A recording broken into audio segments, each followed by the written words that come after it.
Nem tanto ao mar, nem tanto à terra.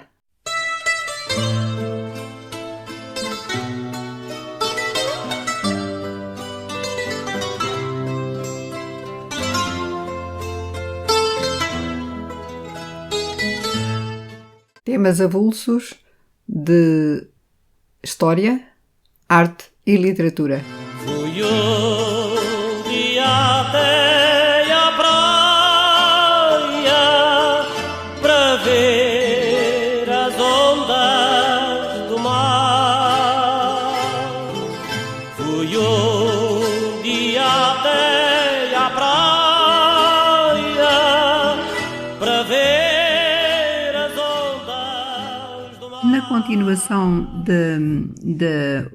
do último episódio em que tive a oportunidade de dar a conhecer o meu afeto pelo livro que escrevi, Acima da Gente do Céu, considerando nele o memorial de António Correia Bahrein, achei que devia dar-lhe alguma continuidade, falando do facto de António, como todos os navegadores daquela altura, praticamente todos, e estamos a falar do século XVI concretamente, final do século XV, que é quando ele nasce, mas enfim, ele tem a sua primeira experiência no início do século XVI, como vimos, e portanto é de Lisboa que vão partir. Era impossível então considerar a narrativa da vida real, da vida verdadeira que esse António Correia tipifica, sem falar de Lisboa. E falar de Lisboa é falar de Olisipo. Olisipo é o nome que os investigadores, os arqueólogos, ainda que os mais românticos, enfim, na forma românticos numa expressão, não tem que ser positivamente românticos, mas no sentido de expressão literária, até outros que buscam a justificação dos étimos, da origem das palavras, e neste caso concretamente em relação às cidades cujas ruínas ainda existem e as que vão sendo descobertas neste território português. E então, para dizer que Olisipo é o nome de Lisboa, e é o nome porque é representado os mapas, as cartas topográficas em latim.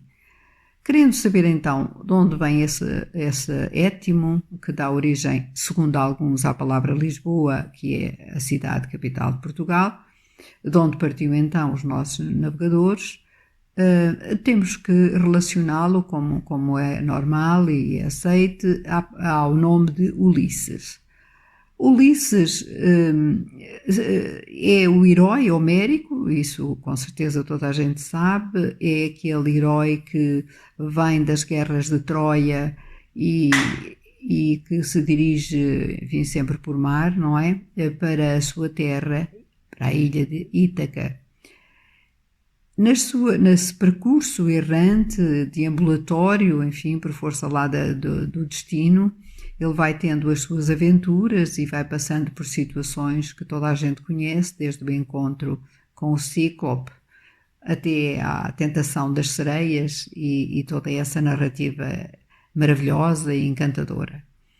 Parece que Ulisses, e situando essas guerras, segundo alguns, portanto, também, sempre reportando a historiadores, sem estar aqui com aquela precisão, também para não amassar, estamos a falar do século XII a.C., não é uma brincadeira. Portanto, tanto Homero, que escreveu a Odisseia, como o próprio personagem que é Ulisses, qualquer deles estão envoltos de tal maneira em dúvidas, em controvérsias, mas mesmo assim sempre aceitos como sendo realmente uma grande manifestação cultural. Homero, por sua vez, seria um daqueles cantores, trovadores, como diríamos na Idade Média, os aedos, aqueles que recolhiam e cantavam, ou por outra, narravam de forma cantada as epopeias do passado, e por isso Ulisses fazia parte desses heróis.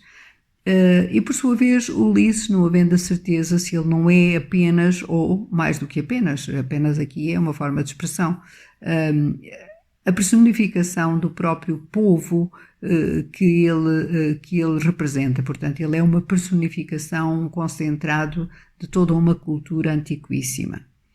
Bom, então, voltando às suas viagens, o seu gosto por andar no Mediterrâneo, apesar dele, enfim, naquele mar que é o Mediterrâneo, ele acabou por regressar a casa, mas não se teria habituado à ideia de ficar por ali, enfim. Então, vamos perceber por que razão é que alguns acham que, eventualmente, esse personagem mítico, Ulisses, teria continuado a viajar e nesse bordejar do litoral da Península Ibérica teria, entre outros lugares, parado ou entrado neste grande estuário do Rio Tejo e aí teria, sobre essa colina que mais se ergue a fronteira ao rio, onde hoje está o Castelo de São Jorge, teria edificado, lançado as bases, os alicerces da dita cidade que haveria de ser Olisipo. Como quer que seja, as colinas de Lisboa, logo à partida, a igualam a Roma. Isto não é coisa pequena, nem é vaidade. São das duas cidades europeias, pelo menos assim à primeira vista, que têm as 7 colinas, portanto estão ambas fadadas, tal como teve Roma, fadadas a grandes projetos de futuro, digamos.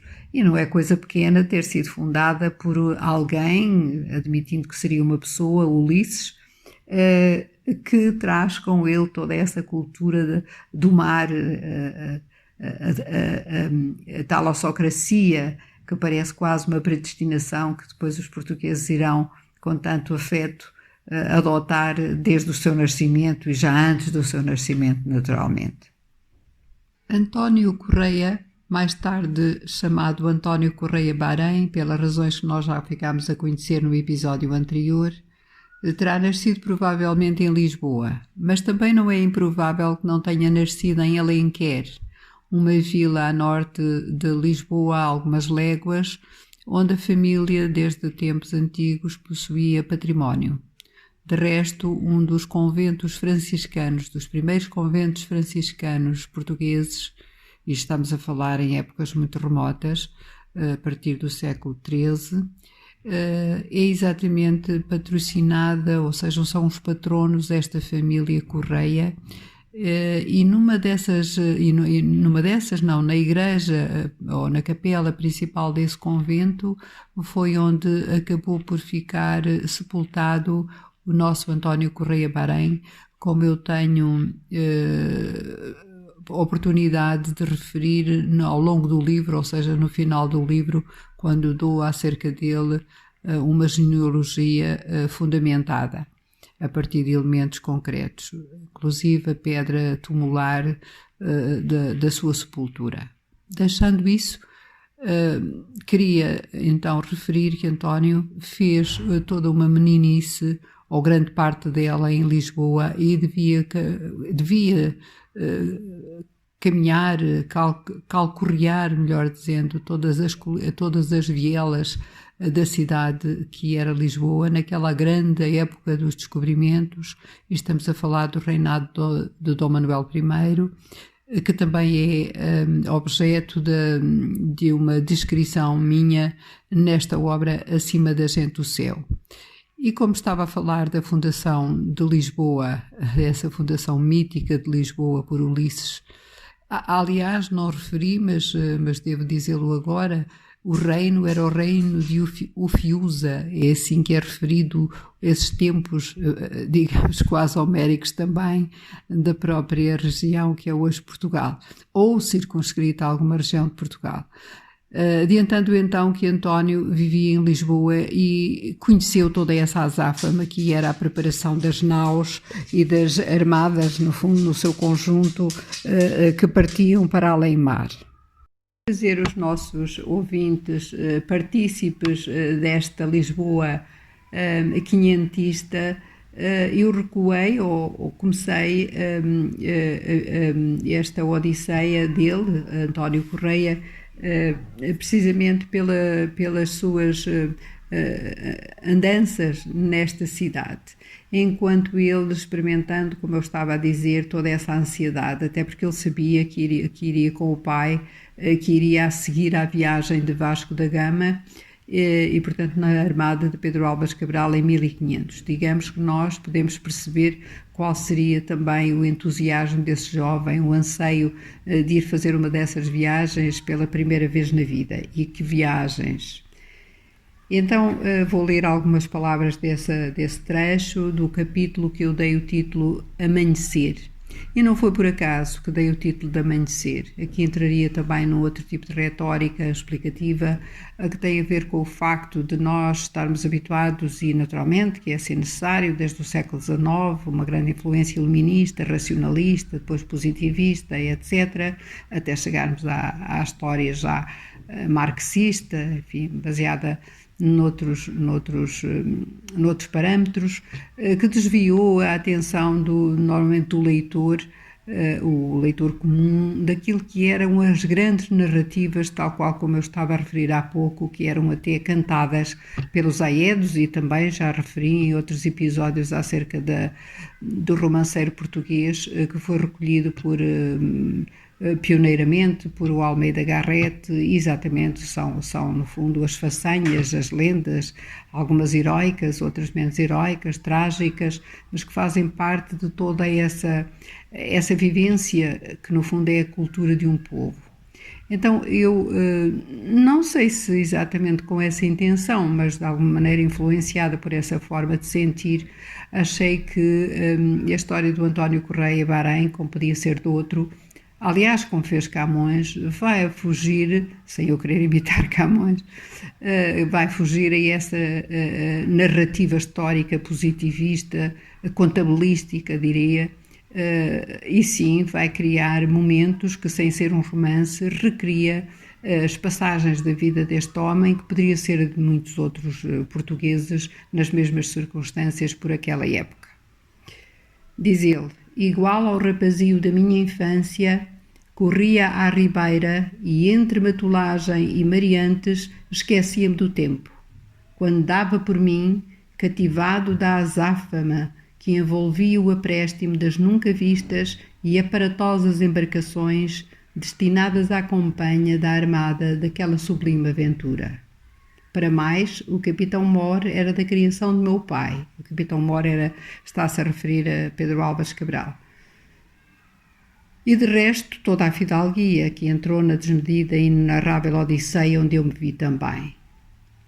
Pressentia-se um alvoroço e uma agitação que tomava a gente e a mim, levados do sentimento de um estranho feitiço que varria a cidade, trazido pela aragem do Tejo, e impelia a nação a entregar-se, sem agravo nem apelo, ao mar sem fim. De tal modo que, se não for o zelo dos marítimos que me o impediam, ter-me-ia metido no bojo de uma das naus acabadinhas de aparelhar, atraído do cheiro a breu e resina. Lisboa, a cidade, palmilhava então num rumo incerto, com que eu redesenhava os acanhados trilhos das calçadas, vielas, becos e largos, terreiros de conventos e de igrejas, capelas e ermidas, entre o casario que subia ao céu, perdido no corrupio da gente de fora parte. Suspendia-me na contemplação da urbe que eu amava e amo, do altaneiro das suas colinas, todas à volta dela, como uma coroa, e que no meu entender só existem para embalar o berço que vai do Rocio à Ribeira.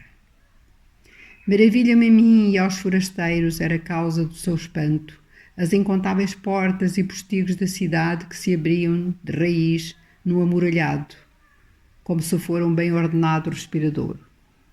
Deu-lhe o último périplo defensivo, está a falar das muralhas de Lisboa, que renovou e acrescentou às de seu bisavô e poeta Dom Dinis, o rei formoso Dom Fernando.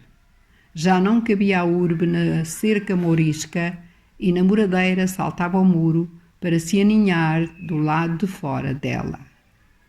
Crescer aos poucos desde São Vicente, descendo ao Rocio, de onde parte e se eleva a São Roque, ao mesmo tempo rasteirinha ao rio Tejo de Enxobregas a Santos. Talvez venha desse tempo dizer-se que quem não viu Lisboa não viu coisa boa. Assim a fazem admirada os enamorados cronistas, fascinados pelo sortilégio de quem entra à barra e se vê enxameado de navios de todo o calado e porte da embocadura do estuário magnífico. Portas e postigos franqueiam a entrada à gente da terra, que dos arrabaldes invade pacificamente a arejada urbe, sem atentar na que chega pelo rio, que leal a acompanha e beija, e faz dos poetas submissos vassalos. Falo aqui daquele moço, apessoado e rebelde, que se apartou de Lisboa e que no distante Oriente, sempre saudoso, guardou memória triste da pátria e do Tejo lembranças, cativo das serenas Tágides. Queria então abrir com este pequeno trecho das memórias na primeira pessoa de António Correia Bahrein, deixando este cheirinho para depois voltar a elas, quem sabe, um episódio posterior para, enfim, fazer o elogio, ou pelo menos pensar que faço o elogio desta cidade maravilhosa, desta cidade azul, desta cidade encantadora que é Lisboa. E diz ele ainda: reconheço o defeito da minha inquietação e a braveza de gênio, calcanhares de Aquiles, a afastar-me dos claustros e a puxar-me para ir, antes da vazante, ver deslizar o mundo de caravelas e naus, embarcadouro da ribeira abaixo, a caminho dos baluartes da costa africana, carregadinhas de munições e soldadesca. O enleio que me toldava os sentidos era a coisa que meu pai mais temia em mim. Apegava-se-me o espírito a Lisboa num vínculo que me sujeitava à vontade, preso do palpitar da sua gente. Perdia-me nas artérias da intensa vida que de si lançava vida na longura das viagens. Assim entendi, quando mais tarde entendi, tal como no dia de hoje o digo, a razão de ser do mandado do rei venturoso para que se cumprisse o desígnio daquela longínqua viagem já antevista pelo príncipe perfeito. E ficava por aqui. Até breve. Era uma noite formosa, toda cheia de luar. Era uma noite formosa. Um blog de Alice Lázaro. Toda cheia de